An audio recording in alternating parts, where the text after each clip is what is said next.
faces, new teams, new players for their org or their team. They have managed to qualify on our first round, beating Phoenix Esports. So that means 3-0 on the first day or on the play-in stage. That means Burmese Goals somehow they're establishing themselves as one of those teams that wants to go back on track on the professional scenes, and they're just in the top clans for them to establish their name once again. So that means this is gonna be another stepping stone. If they have become the champions for this season, that means, well, Burmese Ghosts is gonna be one of those threats in the professional scenes. Sa susunod, no? Ayun, naubusan na ako ng English, guys. Pero ganun yung thought. Magiging pro din ng Burmese Ghosts once again if ever na napatunayan nila na they're one of the strongest teams here on the region currently. But the respect bans are there. No Valentina, no Glue. Nakakatakot naman kasi ang Glue kanina. Diretso na dito. Oo nga, no? Actually, prior pick dito, yung GameLabs, Glue ang itatanggal dito, which means na mukhang hindi yun yung mga... Well, nagamit rin yun ni Havos, pero hindi ko lang din sure kung may mga ibang heroes kasi sila gustong i-open dito. Ngayon, Fanny pa rin naman yung magiging ban ng Burmese Schools. Joy, perhaps. Kaja, pwedeng itanggal ng Burmese Schools. Ang dami kasing kailangan i-consider ng Burmese Schools, and it's all going to boil down sa last ban dito ng GameLab kung ano nga ba yon. Feeling ko possible na magtanggal sila ng link dito for GameLab. Mag-open sila ng Kaja, mag-open sila ng pero ganun pa rin yung naging pattern of ban dito ng Burmese Schools. Hindi pa rin talaga ila-let go dito yung savior ni Aizawa na talagang nag-pose as a problem for Burmese Schools in game number 1 ngayon. Final ban, Vince G for GameLab. What's it going to be? Ling of Taganaga is still open here. Or actually, pwede rin nga kunin dito. Alam ko, nagle-ling rin dito si Takenaga. Pwedeng Kaja actually yung final ban dito ng Burmese Schools, pero may 1-1 pa rin kasi talaga kailangan isipin dito. So ngayon, GameLab, pwede sila mag-joy ban, forcing Burmese Ghouls to actually, there you go, forcing Burmese Ghouls to actually ban out either the 1-1 or the Kaja. So kung ano man yung ayaw nila, sa tingin ko at this point, pwede sila siguro ban nila yung 1-1 pa rin. Kunin dito ng Burmese, ban nila yung 1-1, kunin ng GameLab yung Kaja. Tapos for Burmese Ghouls naman, kunin nila yung Farmis. Tapos magkuha pa sila ng isang magandang marksman hero sa gold lane. So may sustain na sila with the Faramis. So I think that's a good way to go para sa last ban dito ng Burmese Ghouls. Actually, this is very, very tricky for them. Actually, Dogman being the first pick, if you are gonna give the Kaja, that means wala na, hindi na mag-hesitate ang GameLab to pick that Kaja up. So, it's very risky. Malay mo, it's an invitation. And yes, 1-1 has been removed. Sabi na it's gonna be the Kaja. Yeah, no doubt about that. Ibigay nyo na ang comfort hero ni Dogman. But I believe that Burmese Goals, they're prepared for that scenario. They have the answer to that Kaja. It all depends on their next 2 picks. Ano kaya to? Sa tingin ko, willing to let go of the Kaja sila at this point. Yung 1-1 kasi mas mahirap pa talaga. Maybe the Kaja kasi kung once na huli na sa Divine Judgment, it's a different story. They could go for the Faramis here for Burmese Schools, but they're hovering over something new. At ito yun, Vinci, hindi natin to masyadong nakikita, yung Johnson combo. Naalala ko, ito yung Summer Invitational, the previous year's Winter Invitation. Sobrang Gina G tong yung Johnson Dunox yata yun, pero magandang start ito for Burmese Schools. They pick up the Beatrix here and the Fredrin. For GameLab naman, pwede rin naman sila magkuha na rin ng gold laner dito. Yung hero ni Yuktisi, isa sa mga comfort picks niya rin, yung Claude, na maganda rin katapat itong Fredrin ni Shadow. Meron din naman option of getting the carry, pero yun kasi, mahirap yung carry in the laning phase, especially kung katapat mo pa yung Beatrix na medyo madaya talaga. Ang daming mga weapons hero right now, pero hindi mo pa rin sure kasi kung saan ilalagay ito ng Burmese Schools. I haven't seen them play a Fredrin jungler, pero tingnan na lang natin kung ano yung pipiliin dito ng GameLab. Probably, maybe Lapu-Lapu, and there you go. Tama na naman ako. The Claude and the Lapu-Lapu here for GameLab. Havos this time, siguro they're gearing up as well na it's going to be a Fredrin. So, pwede naman actually Lapu-Lapu, pero pwede rin itong Benedetta ni Havos na mahirap talagang hulihin, and at the same time ang bilis rin mag-clear ng waves dito as compared to the Fredrin na talagang sustain yung gagawin sa lane. Man, actually, that's a good call for them. If Lapu-Lapu didn't work out, Havos should be sticking towards more flexible heroes. Siguro yung kunat, i-rely na lang nila dun sa ibang heroes. Probably Havos is gonna be sticking towards the durability, the flexibility, the evasiveness na meron siya. Kasi ang kagandahan kasi sa Benedetta, sobrang dulas, ang hirap habulin. And of course, if he's gonna be duking it out with Shadow, na makunat, then he needs to at least have an escape mechanism or panghabol na sobrang bilis. But Nico gets his hands on that link. So that means, ang nakakatakot for the Burmese Ghouls, they have Stitch on the Beatrix. They have Nico on the Ling. GameLab needs to answer because I am predicting that the next two bans is gonna be targeted towards Takinaga. Takinaga dito, no? Wala na yung fanny niya. The Ling, finally, makukuha ngayon ni Nico. Pero I think for GameLab, they are prepared for this Ling pick. Tingnan natin kung anong mga isasagot nila. May Divine Judgment naman dito. And for Burmese Ghouls, they still need to take down some of Aizawa's heroes. Kanina nagtanggal sila ng mga Eve. Pero Burmese Ghouls, talaga lininimit rin dito si Takinaga. Hindi lang din si Aizawa. And for GameLab, ayan, isa sa mga nag-change ng tempo for game number 2. The Grok of Blink. Isa rin to sa mga heroes ni Document, pero it seems like GameLab is going to go for that route of a Mercapada. So, out of the picture na yung Grok, itatanggal na lang nila yon. Meron pa rin naman Atlas dito for the side of Burmese Ghouls. Pero you wouldn't want to pick an Atlas at this point, Vince G, kasi ang hirap rin hulihin ng mga heroes dito ng GameLab. So much mobility on their end. So, maybe not an Atlas, maybe perhaps hindi ko lang sure kung Lolita, maybe even Matilda, Fredrin combo, di ba? Pero yung mahirap kasi dito is may Ling. So maganda siguro dito yung mga farsa ganun for the side of Burmese Ghouls. Pinag-isipan talaga nila itong huling ban kay Takinaga ba or kay Aizawa yung ifo-focus nila dito. Kasi marami pa naman available. Pero they're gonna take away Both. the Hilda. So, gearing up pa rin talaga na baka mid lane yung Kaja. So, yun talaga yung kinaganda dito sa mga heroes natin. We don't know where they're gonna be placed. Final ban for GameLab is going to be the Julian of Lina. Wala pang mid, wala pang rogue. So that is the two final heroes na kailangan kunin ng Burmese Ghouls. So that means Ruby. Okay, that's a good answer. GameLab needs to answer that. Answer back to that one. Oh, kala ko Leo Mord, okay. Really decent pick na hindi ko masyado nakikita na ginagamit ng GameLab. Pero I think they're gonna be sticking towards the Martis. Well, Kadita is still there. I'm just gonna suggest it kanina towards the side of Burmese Ghouls if ever. Pero GameLab, okay, they're gonna get their hands towards the Kadita. So that means it's gonna be a mid Kadita. Kailangan lang nilang magbibigyan ng space dito.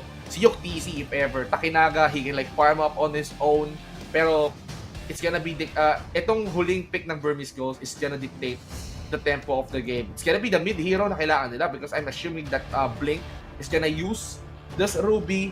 So ano ba mga heroes na pwede sa mid lane? So Angela, no? Angeline combo. Pero parang ang hirap rin kasi dito, ang daming taga-pick off ng Angela. So it's hard to pull that off. Kailangan pa rin ng hero dito ni Lina or, this is something, double assassin itong from Burmese Ghouls, if ever they do lock this in. At mukha naman ito yung magiging sagot, no? So pick offs din yung gusto dito ng Burmese Ghouls. Diba kung merong Kaja ka dito, meron din kaming Gusion dito for Burmese Ghouls. It's a petrified Gusion for Lina. And this is quite different from the Burmese Ghouls that we've seen. Usually kasi yung ginagawa dito pag may Ling is may traditional taga-frontline for Ling. Meron kang backline damage dealer with let's say in the form of a Farsa or an Eve. Pero at this point kasi kinonsider din ng Burmese Ghouls na meron ka dito, meron din Kacha. So hindi rin talaga magiging madali kung nagkuha sila ng mga AoE mage. So they're just gonna go and answer it out with an assassin themselves. So medyo interesting itong huling game natin, Vince. Yeah, it's GameLab and Burmese Ghouls for the very final match ng ating BO3. Tingnan natin kung sino yung pupunta sa upper bracket natin at sino naman yung mag-a-advance sa ating lower bracket semifinals na makakatapat with Nightmare Esports and hold on for their tournament lives. Let's head into the Land of Dawn. This is GameLab and Burmese Ghouls, game number 3. Actually, I'm very much concerned about the lineup of Burmese Ghouls. Sabihin na natin, yes, it's a double-edged sword. Burmese Ghouls, they have a lot of damage. Mararamdaman natin to kapag ito ng assassin natin, ito mabaho na during the late game. But if mahuli sila agad-agad, that means it's gonna be a hard time for Burmese Ghouls to at least let their heroes farm up. And eto na yung trabaho ni Shadow eh. He needs to be tanky enough to at least withstand all those damages na ibabato ng GameLab. But Dogman, getting his comfort hero, the Kaja, is just abusing itong si Ruby to go towards their base. So uwi ka muna. Your presence is not needed here. Ako na ang bahala sa'yo. You're not gonna help out your teammates. Look at Lucian. Just gonna make sure na kayang mag-farm up ni Nico as the Ling. Masecure niya yung buff, pero GameLab is not gonna go anymore for that disruption. Hindi sila mag-invade. Ngayon si Avos, ito yung sinasabi na, kadalasan ito kasi yung sinasagot sa mga Esmeralda, sa mga Uranus. Oh, look at the Petrify combo! Ginamitan kay Lina dito. And Havos will draw in the first was actually double Petrify na nanggaling kay Aizawa at kay Havos. Magandang start ngayon para sa GameLab. At Nico, wala pa siyang level 4 dito. Grabe yung paggugulo dito ni Havos. Level 4 na dito sa Takinaga. And Nico still struggling. Isa-isa, kinukuha dito ni Takinaga yung mga jungle camps ng Burmese schools. Ito yung nakakatakot eh. Sabi ko nga, Nico, Lina, both of those assassin heroes, sobrang lambot from the start.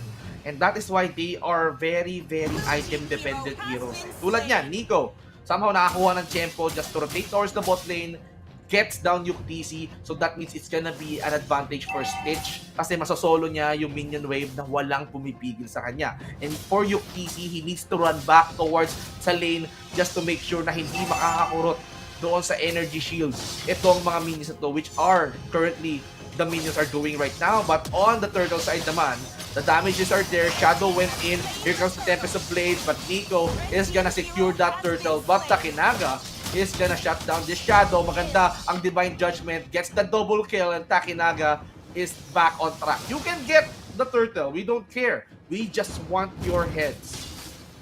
Ang daming mga control kasi dito from GameLab. May mga petrify skills pa talaga sila dito.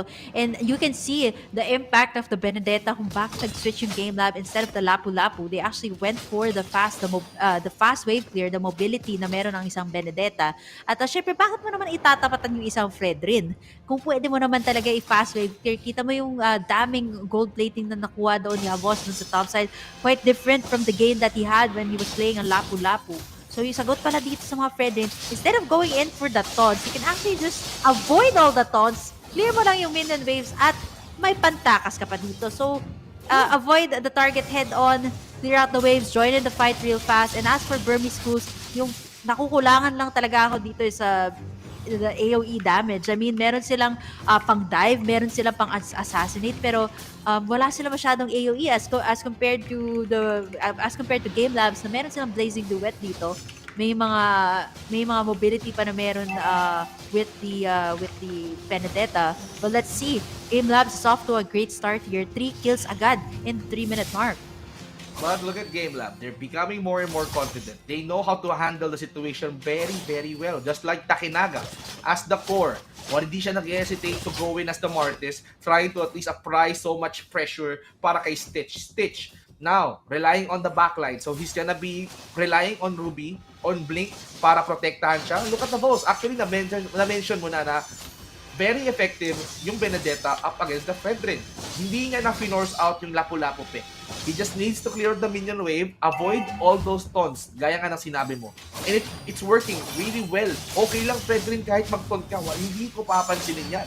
But for the turtle side naman, it's gonna be the GameLab introducing or maybe trying to at least poke down the damage. Tempest of Blades, masesecure yung Takinaga, good retribution though. Yung PC forces an ultimate. Ngayon, sinasalo na to ng Burmese goes to suppress ang pinakamahalagang target, which is Blink, at hindi na siya makaka-blink out doon sa damage na yon. Yun yung control na sinasabi natin na meron yung GameLab, pero Takinaga a little bit overstaying. They're getting taunted by Shadow at nakakuha dito si Stitch ng final pick of Dogman. I'm not sure kung available pa doon yung Divine Judgment. There's not much you can do after that.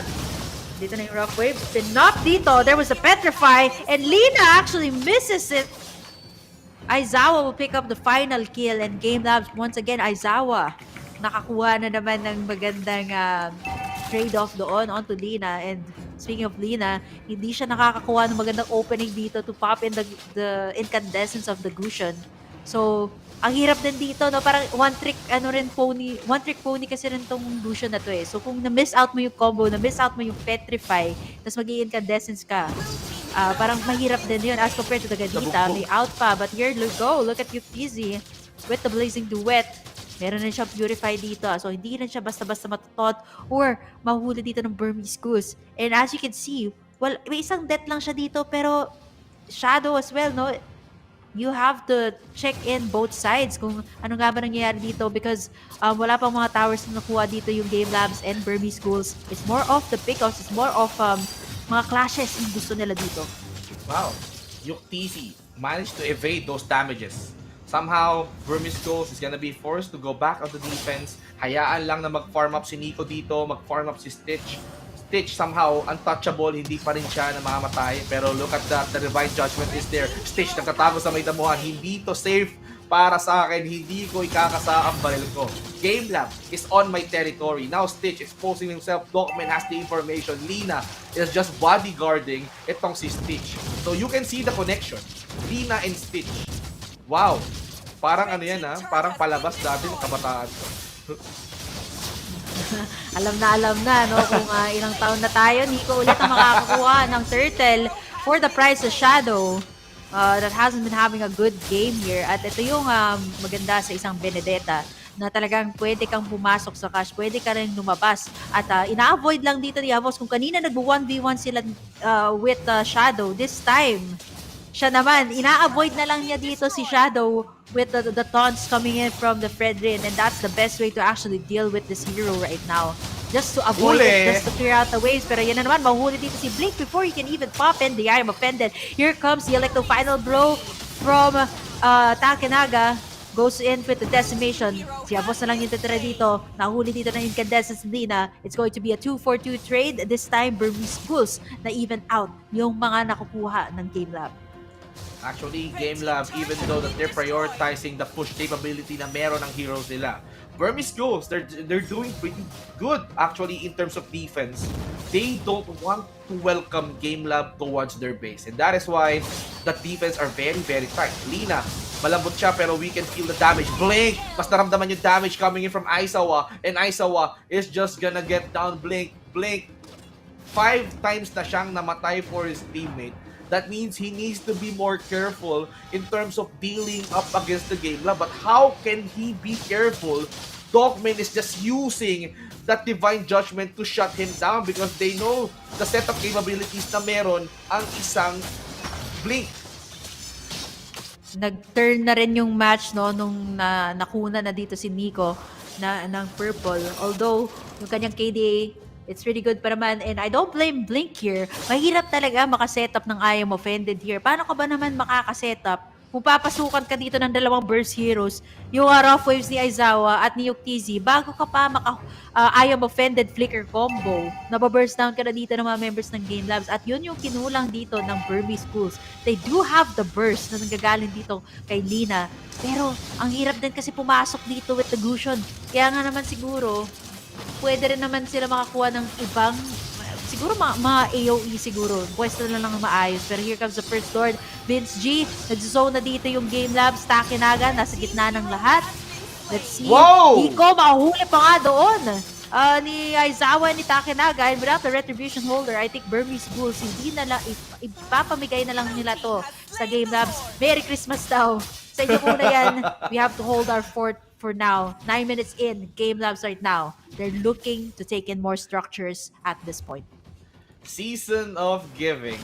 GameLab received that Lord in exchange of Nico, ladies and gentlemen. Nico, ngayon, now being revived. So that means they can still defend towards their base. GameLab now has the upper hand. They have so much space, plus they got the Lord. The good composition of heroes na meron ng GameLab dito. Havos does his job right as the Benedetta. Look at how he takes care of Ling. Nico, hindi niya alam na nandito si Takenaga waiting for him, but no, it's a Ling. He can jump through walls, he can cut class that easy, but Mortis can cut down his head. Right now, nandito na yung Lord, binubutas lang ang lane, but look at this. Nako, siya na naman ang nahuli. Blink, once again, dies down. Oh, grabe dito yung mga ginagawa ni Dogman, no? uh, inuunahan niya dito ng Divine Judgment si Blink at bago pa siya makaset up, na burst down na siya dito ng GameLab. And GameLab right now, an insane amount of burst, insane amount of control, and mobility-wise, ayan na, nag-elect to final blow na dito si Havos actually. And Burmese Schools, structures are going down one by one. Yung middle inhibitor na wala na rin dito. And GameLab, they're looking to take this series with a 2-1 up against the Burmese Schools na nagsistruggle na ngayon.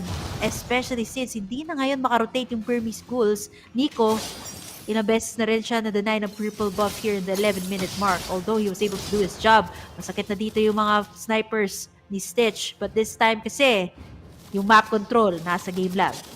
That's the question. Burmese goals, they have the advantage to defend, but they don't have the inhibitors. They lost the middle inhibitors, but all that's left for them is the top and the bottom inhibitor. So that means so much space for GameLab, they can make a play. So, are we gonna see GameLab force a defense? But Blink, okay, bumalag. Kinalawit lang dito si Havos, takes him down, pero okay lang. Havos did his job pretty well. It's a 4v5 situation. They can wake Havos later on, pero right now, Shadow being poked by Takenaga. Takenaga goes back, pero look at Dogman. He's just trying to endure a lot of damage coming in from the Burmese goals. Takenaga showing his presence to distract Shadow, and Shadow is just diverted. They won't commit towards Dogman, and Dogman bought some time. Havos is back. Burmese Schools right now, nagsistruggle ngayon si Blink na maghanap kasi andito si Takenaga taga-front, anti-CC, meron pa si Dogman, control from the Kaja's Divine Judgment. And right now, Burmese Schools, they're really struggling. Andito na rin yung first 2 minutes Lord of the game. Wala pa silang masyadong AOE dito. They got the front lines. But how can you go in kung tuluyan na hinahata kayo ni Dogman or tuluyan kayong natotot dito ng mga members ng GameLabs? Katulad ng ganito, even the Lord Pit, sinasabi dito ng GameLabs, sa amin muna to. Sa amin ulit to. And actually, look at that. Takenaga going all the way in, trying to get in Shadow. Sobrang low niya dito. This might actually be a bait from Burmese Schools. Here comes Yukizi with the Blazing Duet. Lina, the first one to fall. Hindi na nila yata itutuloy yung Lord kasi mukhang kaya naman nila to. Blink! Gonna be able to kite away the damage, but not enough to take down the members of GameLab. Dalawa yung nawala doon sa clash. Diretso na dito yung GameLab sa Lord. And this is what they need. Ang daming taga-control, ang daming taga-burst. Kaya naman nahihirapan dito yung Burmese Schools, but it looks like magko-contest pa sila dito. May retribution ngayon dito si Nico. They can go for the steal. Dogman is still alive. Pwede siya mag-Divine Judgment. Naspatan siya, pero si Shadow dito rin nangungulit sa mga members ng GameLabs. Si Havos gonna get taunted here. 1/4 HP na yung Lord. Grabe yung pagkakazone dito ng GameLab. May Electro Final Blow. Lahat-lahat na. Sino makakuha? It's Takenaga with the retribution. At mahuli din si Lina from the backside. From the rough waves. And Shadow, the next one to fall. Dito na rin si Takenaga falling down reload. There comes the shutdown from Burmese Schools. But that's not enough. May bawi rin dito. Yung GameLab, kung nakuha niyo jungler nyo, kuha rin namin yung jungler ninyo. It's a 1-for-1 exchange, an equal exchange from both sides. 17-7 ang ating score ngayon, Vince G, in the 14-minute mark. GameLab ang nakakuha ng Lord. Give and take. Season of Given. Exchange gift ang naganap. For Nico, kinuha natin si Takenaga. Nakita natin Takenaga was taking care of Stitch, pero yung Divine Judgment na meron si Dogman ensures that Nico is not gonna escape the wrath of GameLab. And now GameLab has the upper hand. The middle has been taken control here by the Lord. Burmese goals full force trying to defend the onslaught up against the Lord. Look at this easy. Look at the damage. Stitch shuts down Aizawa. Aizawa on the other hand, that's his first kill, but Yukizi managed to take care of the turret. Shadow went in, but no. Look at the damage coming in from Yukizi. They need to rotate. They need to watch out those inhibitor turrets. The top is gone. It's only the bottom inhibitor. One more hit, and it's gonna fall down. Burmese goals. They have been pushed back, playing the ultimate defense. They don't need to expose their base because GameLab, the unwanted guest, is just gonna come through the doors, and look at you, Easy spraying his ultimate down, Shadow running low, Takinaga gets the blow, and the turret here is gonna take the fall thanks to Dogman. Napa-English na ako doon para maintindihan ng Burmese Goals the situation that they're in. Now, they're calling in for the pauses. Eto na nga ba ang sinasabi natin dito? GameLab, kumakatok na, tinitignan yung Noche Buena ng Burmese Goals kung meron nga ba silang handang lumpiang Shanghai. Hindi ko nga sure kung anong inahanda kasi kanina daw sabi ng GameLab, kayo kasi yung nag-check sa ayan na nga no, 2-1 na daw, 2-1 na daw. Sabi ng ano.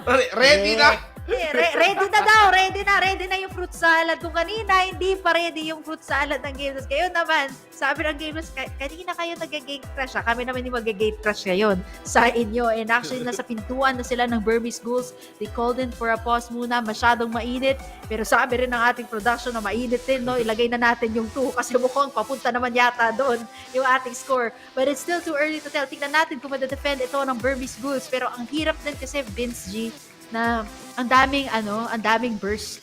Kaya naman hindi talaga nakakalaro doon si Dink. Ang dami yung deaths for that match. And at the same time, siguro yung pinaka lang talaga dito ng Burmese Ghouls, yung magiging susi is going to be Stitch on the Beatrix. Na nakita naman natin, maganda yung kanyang KDA 414, proper positioning to kite the members of GameLab. That could be an answer para sa Burmese Ghouls na i-extend ang kanilang Christmas Eve. Na-extend talaga, but you know, that very crucial moment, it's gonna be the base. It's gonna be the only thing that the Burmese Goals needs to defend. And based on what I'm seeing right now, GameLab can definitely end that game. They still have the Lord, and right now, itong ating mga GameLab, they can definitely dish out a lot of damage. But you know, we can't be so sure about what's gonna happen because in this kind of scenario, Burger King, this is where upsets happen. Yung mga ganitong klaseng crucial moments, pwede pa tong mabaliktad. Actually, like 10 to 20% chance, those chances are very vital. Kapag pinanghawakan mo yung 10% na yun, pwede kang mag-upset ng kalaban if you play your cards right.